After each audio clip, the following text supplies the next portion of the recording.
Okay, let's look at the table layout. Now, table layout, you can think of this like a spreadsheet. It's got rows and columns, grid-based layout in other words. And what I'm going to do with this video is just be a little bit different. I'm going to show you or create our example table layout using the graphical user interface instead of typing in the XML that I've been doing in the previous videos. But I will flick over and show you that as well, just to show you an alternative, because there's no reason why you can't use that graphical designer. I've just got a personal preference to typing the XML in direct. Anyway, let's get into it. Okay, let's create a new project. Table layout example is going to be the name of the application. And everything as default as I have done for the previous layouts.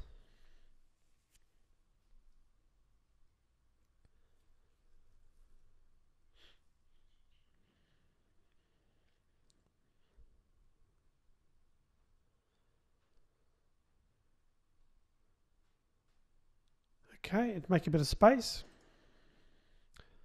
and have a preview. And what I mentioned, well actually I won't need the preview because I'm going to be clicking on design anyway. And we're going to see it in a big screen as we're designing it. Okay, so what I'm going to do is just go into the XML. What I normally do, I find it quicker just to go in there and just to create a basic, the initial layout that I'm going to be working on. And I'll just get rid of the padding and even the tools and get rid of that control. Personal preference, but I find it easier just to create a very basic layout like I've done there. Now the empty XML, if you will, and then I go back into design. So I know now that I've got the basic design. Now over here on the right hand side is the component tree, and as we add more table rows and more elements or more views, you'll see that filling up. And anytime we want to select the properties for a particular view, we'll just be clicking that. So at the moment we've only got a table layout, we haven't got any other views, but we can still specify some, the various backgrounds and so forth or whatever we want to do. Now Android Studio is pretty smart, so as we choose our first element, and again just flashing back to the code, you can see we've only got a table layout at the moment. But if we choose our first view that we want to put into our table layout, let's do a couple of buttons. So I'm going to choose a small button. As we drag this, I'm holding down my left mouse button, I'm going to drag it onto the form. Now you can see the grid come up. Now what we're going to do is specify which row and column. So we're going to start and put it in row 0, column 0, keeping in mind that to access the row and columns, it is a 0-based array here. So I'm going to release that, and we've now got a button. And you can see over here to the right hand side, it says button. Now if we click the button, we've got various properties we can set. For example, we can scroll down and choose text. We can double click that and type button 1. Likewise, scrolling back up again, ID, we can call that button 1. And if we revert back to the text, you can see what's happened is Android Studio has automatically added this table row, and within that row it's added the button. And because we specified a small button, it's added the style to make that so. And you can see the ID, button 1, that's been there, and the layout column that tells the layout which column this particular button is going to be used or is used in that row. So let's just do a couple more. So let's put another couple of buttons in there. And again, I can move over. You can see I'm now at row 0, column 1.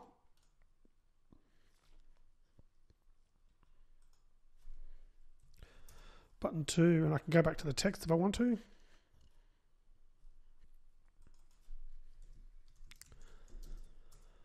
Button 2, and one more button.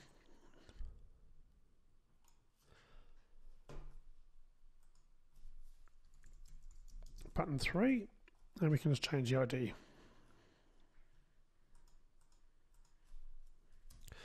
Okay, so far that's 3 buttons. Let's create another row. Now again, it doesn't have to be the same types of views. We could put, say, let's put a large text in there. Now again, you can notice what's happening. We can either put it anywhere we want, whichever row and so forth we want to put on there. But let's just put it in row 1, which is the second row, column 0.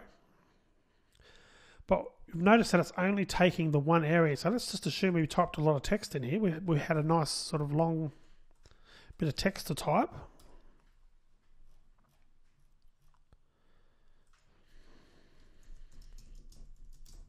This is some large text. That's moved everything over automatically. That's sized everything automatically, and that's one of the things that this layout will do for you automatically. It'll size things to fit. That may not always be what you want to happen, and what I always suggest you do when you're designing things in table layout is also check what it looks like in landscape. Now obviously it fits a bit better in landscape, but you notice how it's at the moment it's not utilizing all this space, and that's something we're going to address shortly. But let's just go back and add a couple of other things. We'll add another button. What we really want to do is let's change this so instead of moving wider like it's done there, that it actually takes, spans to those fields. Okay, so we can click on that. Okay, so we can choose layout span. If we make that 2, what we're saying is we want this particular field to occupy 2 columns. So it's moving over, it's 2 columns within that row now. And that's one way to actually get it to fit. And you notice there was the size at the top, the buttons at the top reverted to the right size once we did that. And there's nothing then stopping us from adding another small button to the right there, like so. And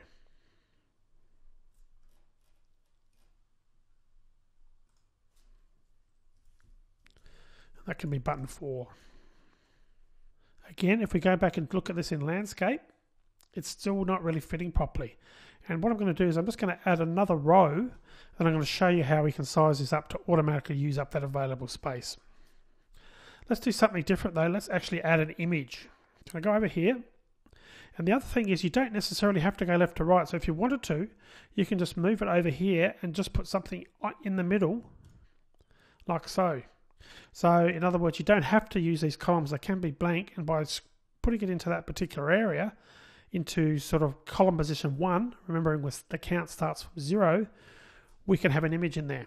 So now that we've got the image in there, what we can do is we can go to the source property for that image, and we can specify an image.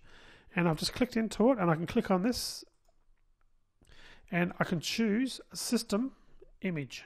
So I'm just going to go down and just choose a random image under the drawable class, and you've seen this before in the Flickr browser project where I chose some random buttons. So we're just going to find a button, say for example the star, and it shows you down the bottom what the output's going to look like. But let's go back and just choose that star and click OK. Now again, you can see what's happened here. It's put that star in that position, and it's left the first, it's left column 0 and column 2 without any data. The other thing you usually want to do is you want to set some rules in terms of spacing. So in this particular case, for example, it would be nice if we could allocate more space to this first button if we needed it. So we can do that by going back to the actual table layout itself, and we can go down to stretch columns, and we can put a 0 in there. And that essentially means to stretch column 0 out to the amount of space needed to ensure there's sort of no gaps, if you will. So you can see what's happened there is that's now stretched out. So if it's needed, it'll stretch out to wider, basically. And this also means it's going to work better in landscape. So you can see landscape's now working quite nicely. But going back to portrait, you'd probably want both columns to be stretched. So if you want to do more than one, you can put a comma and separate it. So again, remember the first column is actually column 0. So 0, 2. So for column 0 and column 2 effectively, we've got the right positioning. And again, in landscape, it works quite nicely. So this is really a good layout for grid-based data. So let's just have a look at what the XML looks like. I can see there's been quite a bit of XML that's been added. So for each row, there's a new table row element. And you can see by default the layout width is fill parent for width and height. And then scrolling down, there's the second table row, then the third table row. And what I wanted to show you was this layout underscore column equals 1 for the image. That's how we specify that that's where that image is going to go. We can change that in the XML if we wanted to 2. And